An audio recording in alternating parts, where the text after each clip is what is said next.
Hey everyone, welcome back. Another day, another vlog.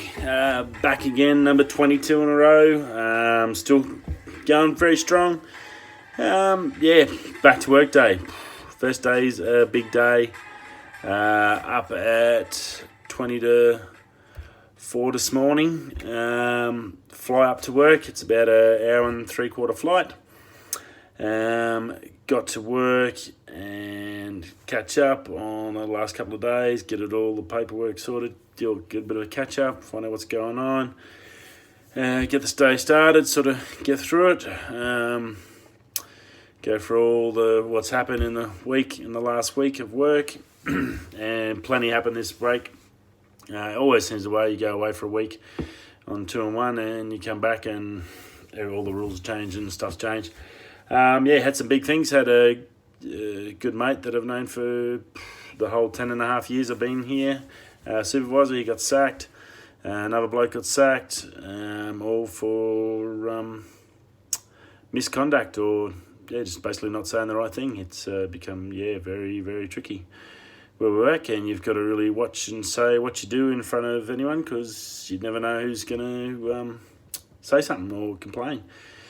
So it's a pretty morale destroyed sort of a place. No one obviously wants to talk to anyone or do anything, or just in case they offend someone nowadays. Because the way the company's set up, they need to obviously protect themselves. So the only way they can do that is just basically get rid of you. So you're on. No one's on any ambitions of surviving here. So it's all just hide and stay alive job at the moment, so which is a bit scary. It's not much fun when you're going to work and all you're worried about is if someone's going to get you sacked for doing or saying the wrong thing, even if it's not directed at them. So a bit scary. But anyway, another day. I got the day over, get home back to camp about 6 o'clock. Did me run, batting practice, usual, just my daily routine. I found have to be in some sort of a routine on site to sort of keep some sanity when you're stuck in a room for the last 10.5 years, and pretty much there's not much to do other than work. Got to sort of get into that routine. I'm sure it's obviously not like a prison, but that similar sort of mentality. You've got to have that routine to sort of keep you sort of sane. It is a bit of a strange sort of a place. Those guys of you that have mined and worked in mines, I'm sure you definitely understand what I'm talking about. But if you haven't, it can be a little bit daunting and definitely not much fun. A bit depressing at some stages. So that's why it's good to get home to the family. Had a ball with Jack this week, my little buddy. He's getting bigger and better every day. That smile his is contagious. So that's pretty awesome. See my little champion. We had a couple of days together and ran amok. So that's cool. He did a couple of videos with me, so he helped out. He's my offsider, 2IC on the videos. So I've got the zoo one where I took him to the zoo. Got some stuff there. Got to try and start working on that tonight. I've got the WA Shipwreck Museum and a little bit on Fremantle, just a small touch there, but the WA Shipwreck Museum, which is pretty darn cool. So I got those 2 videos to look forward to this week. I'm not sure if I got enough. The rain sort of stuffed up my Lesmody Falls, so I might have to try and go back that on another break. It's got some not really nice photos. It might be more of an Instagram sort of stuff. You can catch us on Instagram. I'll try and get some stuff on there for that one in the coming days once I've cleaned up the photos. So heaps of work to do outside of work. So get that done. And just start the week off and get back into it. Get back into the routine. What else we got tonight? Fishing the Wild is a YouTube channel I've just subscribed to not long ago. It's a couple of Aussie guys, and for you fishermen, I guess to explain territory fishing, and you've got Australia, and it's obviously well renowned for our fish. Where I come from in the territory and grew up, and I used to go out bush for work, out to Arnhem Land when we used to do all the roads with the old man. Arnhem Land is one of the most untouched places in Australia. Traditional owners, There you need a permit off the traditional owners to go onto their land and to fish off their land. So it's the good thing is it's a very protected place, but the fishing is just off the charts.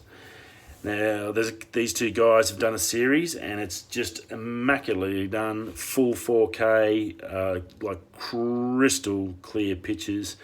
Editing is just fantastic. It's like a full professional production. Really big credit to them. It's called Fish in the Wild. I'll put the link in the notes down below. Go check out the videos. They do a couple of trips. I'm into the 3rd episode now, and they're doing coral trout off bommies off the beach. Just insane, like amazing fisher. They're doing barra, they're doing everything. You get to see stingrays, crocodiles, some just absolutely beautiful countryside in the territory. So definitely check those guys out. Fishing the Wild is the name of the channel. They're a couple of Aussie guys. They're doing really well. Subscribe, check them out. Hopefully they keep doing more like that. It sort of makes me a little homesick to see the territory like that, because that's the bit I love.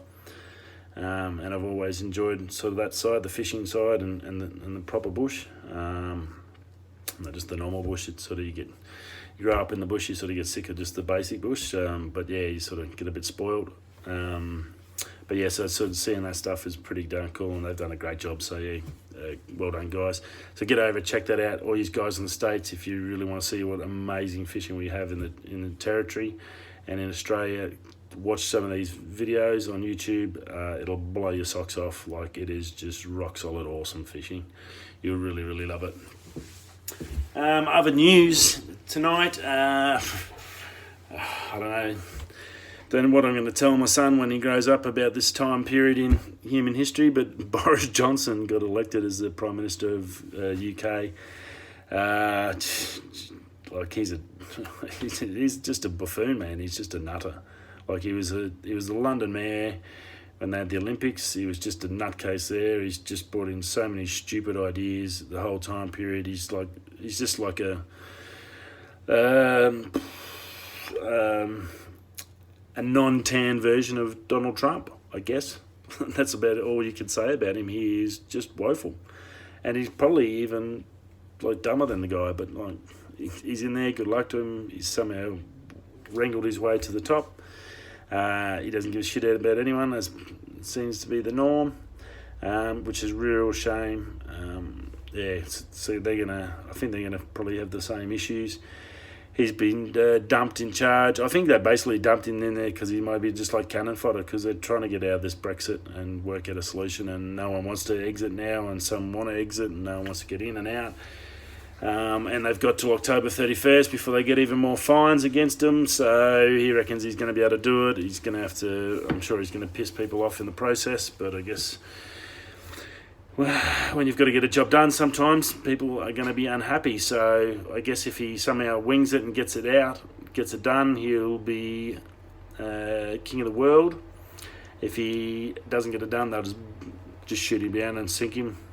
Just boot him out and put another one in and keep blaming them until someone gets them out of the hole. It's a bit of a sad state of affairs with that Brexit. It's a real shame. I mean, if everyone's voted, like, just get it done. Like, it's obviously a very complex issue. But yeah, it's a real shame, unfortunately. But yeah, you only got to look at videos of him. If you Google it up, you'll just see him and you'll just go, what the heck? Yeah, nutter. Elon Musk, big fan of this guy. He's next level thinking. You really need to sit down and listen to him and focus on how he thinks. He's not a normal person in like he's that next level smart. It's just one of those geniuses of our time, I guess. I mean, previous generations have had Albert Einstein and other people like that. We've had Stephen Hawking in my lifetime, and I think this guy's going to be one of those ones that's he's just got that thinking and the brain, and he's got a really good charisma as well. So he's trying to do the right thing. His new one. which is something I think you need to look at. It's called Neuralink. I'll put the link down below for the launch event. It's a pretty crazy sort of a thing. At first you think, oh, I don't think so. I don't think I'd be doing that. But it's basically little optical fibers with sensors in it, like smaller than a human hair, like 10 microns. And they can put thousands of these things. They basically, with a special robot machine they had to design, just inject them into your skull, hook them up to a chip. That chip then goes to your phone, and if you have diseases where you lose motor function and stuff like that, these guys can able to then trace the nerve centers of the brain that aren't working because of the wrong pulses or electrode pulses or whatever it was. You need to watch it to thing. It was a little bit a lot about me. Sorry, I'm definitely no rocket scientist, definitely no Elon Musk. But basically those poor guys that have lost motor function or speech function or that, they're confident down the track that they might be able to assist these guys in having a better life. Give them back some functions if they can find the issues by these sensors, tracing them, seeing the problem, and then being able to fire them if they're not firing. So things happen. We could see guys that couldn't speak be able to speak, can't use their arm to use their arm, and then long term down the track, what they'll learn in the next 20, 30, 40, 100 years, that this would assist in the development of the human race by obviously what we learn about the brain and how to control it and what it does and where everything works, being able to enhance ourselves to get better or live longer or blah, blah, blah, blah, blah. So I guess it poses a couple of things that are possibly scary and not scary. Is obviously when you start messing with the brain, people get a little bit, from watching it, it was pretty amazing what they talked about and how they talked about it and how they were just doing it at such a small level. And this machine can dodge blood vessels, so there's no risk of causing any damage to the brain, and that the impulses or anything are going to be that small that it don't affect it. The little chips have got a cap that goes on the skull. Obviously, they're building the technology as they go because they've got the ideas and they've got to build the technology to suit their ideas. And this one thing that injects it in the head, they had to build this robot because a doctor can't do it because the fibers are just that small. So it's just brilliant, just next level, awesome. And for those poor people that have got issues, I think it's amazing, and these things definitely need to be funded by governments. And if it down the track helps us get better as a species, then I'm all for that too. I'd give that a crack. Geez, imagine if I get my arm back and I can throw the baseball again, I'd be stoked. It's like stem cells, I guess. You either love it or you hate it. There's going to be people who will love this or hate it.